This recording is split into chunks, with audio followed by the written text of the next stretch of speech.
Today is not a fun video. If you can see, GT500 is on jack stands again.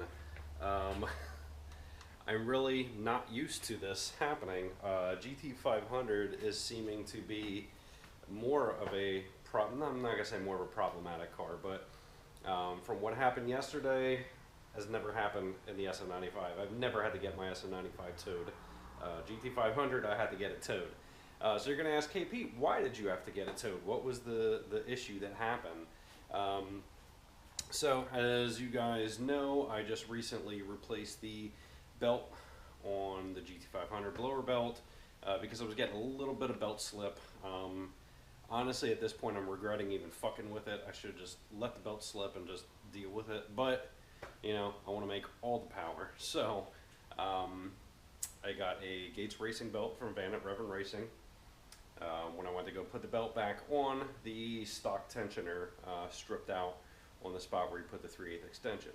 So I spent the money, went with the big boys, went with an American Racing Solutions tensioner from Van again. Got the tensioner in. Was all excited to get it working, but I was a little iffy about that pulley that they gave, not realizing that the pulley was for a 20% overdrive. Went back and forth with them. Got them to take the pulley back, saved me $70. Get the tensioner in the car, still, and I'm going to show you guys some little snippets that I took because I was still having tension issues with the car. It was making noises, the belt was flipping around, it just wasn't right. So I thought that I got everything under control. I put the stock tensioner pulley back on, which is 75 millimeters. Put the Meco aux idler back to its middle position. Racing Solutions. It just doesn't look right. The tensioner looks bent in if you really look at the casting. And it looks like something was rubbing on the inside of the arm. So I took the pulley off, put it back on, playing around with it, trying to figure out, is it the pulley that was maybe banging around on the inside of the arm? And there's no way that pulley was moving, you know, in and out like that. A tiny bit of play, you know, which is normal tolerances, but I don't know what was making the noise. It looks like the outside of the belt maybe was rubbing on the inside arm of the tensioner. I find it weird that it was kind of digging into the aluminum like that. But that's the only logic I can come up with. So, cut a long story short, take off the belts, start the car, boom, car's not knocking, not making any noise, sounds like normal. So, I know it was the tensioner.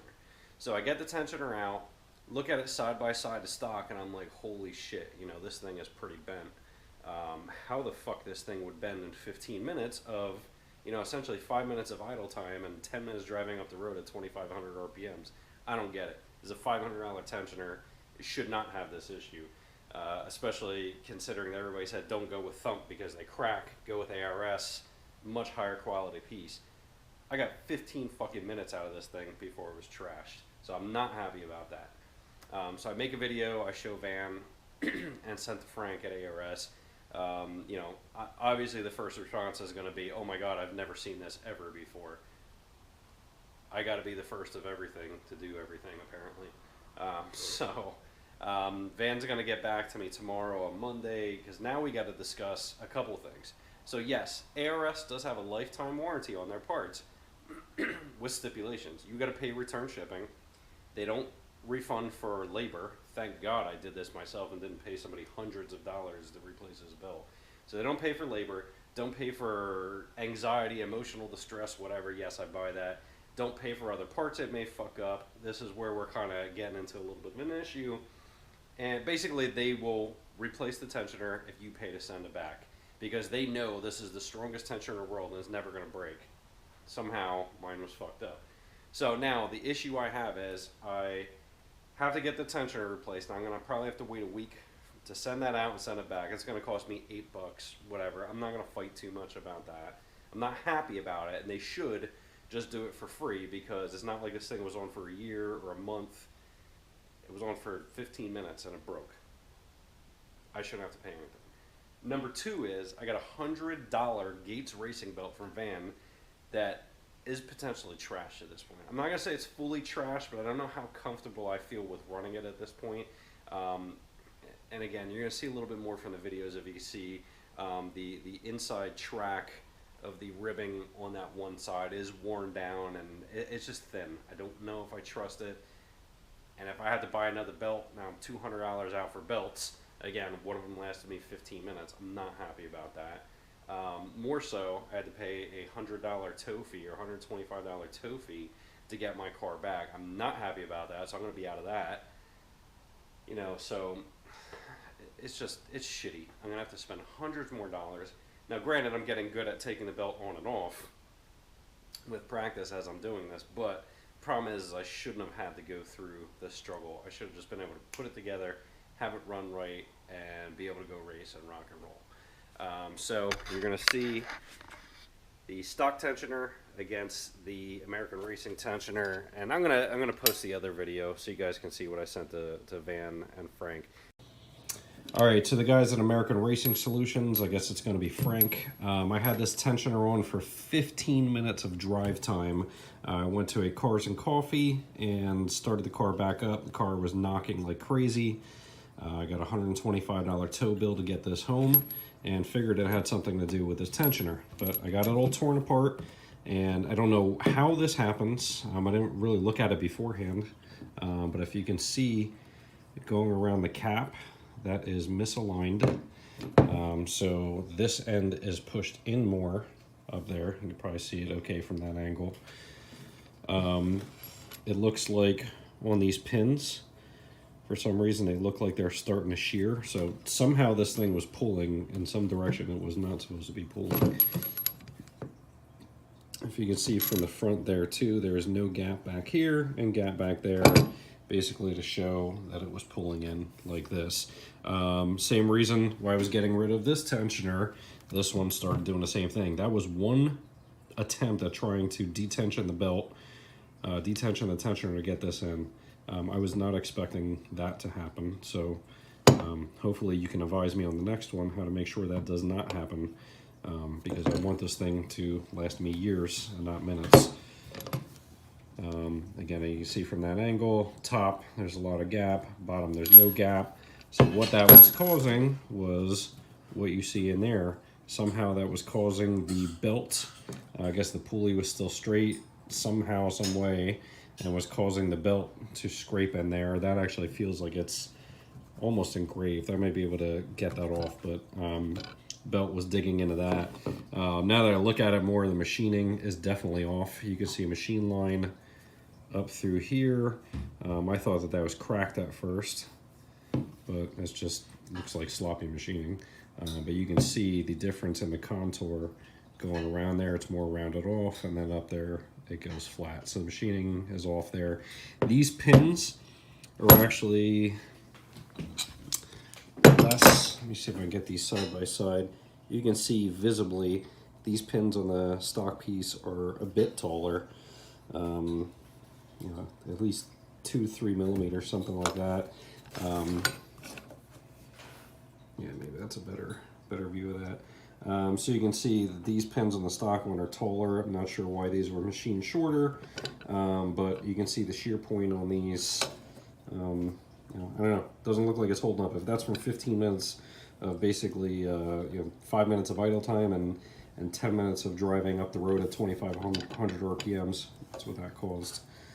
I think that should be enough detail. Otherwise, again, you can see the, looks like a pulley or something was starting to dig in there maybe, but I got the pulley on and it did not seem to be digging. I just tried to put the pulley back on with the washer while I was outside of the car to see if maybe any of the play in the pulley was causing that, because it seems to be machined a little bit different. That I don't think was the case. Just trying to figure out if I can get that pulley to move up and down like that to see if it was the pulley digging, but it is not the pulley digging.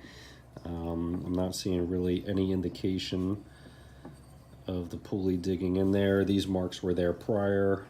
That has nothing to do with that. I don't even know if this was even the right side. I may have flipped it. But you see there's no indication of this pulley grinding, unless it was that, but I would think that that would be more uniform scraped off. but no indication that I can see that that pulley was scraping. The belt now, I don't know if I'm going to be able to catch this on video. This is what the belt did. So this is a brand new Gates Racing belt. And if you can see, there is a lip on this side. I guess this was the inside that was causing that scraping on the inside of your tensioner, and maybe scraped away on the outermost backside of this belt. You see a little lip there. This side is perfectly flat. So now I got to get with Van to get me another belt. Hopefully you can take care of this issue. Maybe I got something that wasn't machined right, I'm not sure, but like I said, I got a $125 bill to tow this thing home, and it freaked me out. And hopefully we can take care of it. So give me a call and we can discuss issues with it. It looks like it was shearing at these pins. Again, there's no way that this was an improper install. So if anybody tries to pull that, I'm gonna absolutely fucking lose my shit, because it's one bolt. You can't install something with one bolt wrong and have it push into the motor.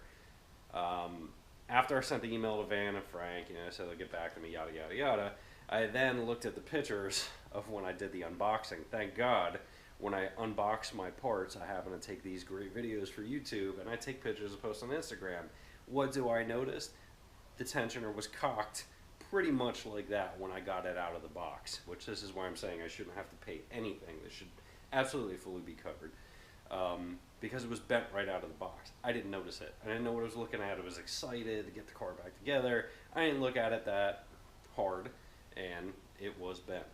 So hopefully that gives me a little bit more grounds for fighting this. I don't want to have to fight, but again, I am doing this video for my own safety, because if you've ever dealt with a manufacturer or a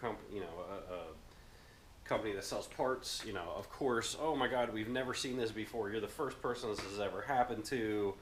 This is an install error. This is the kind of shit that you're going to get. So I am preparing myself for this. I'm hoping it's not going to be the case. I'm hoping people just make things right.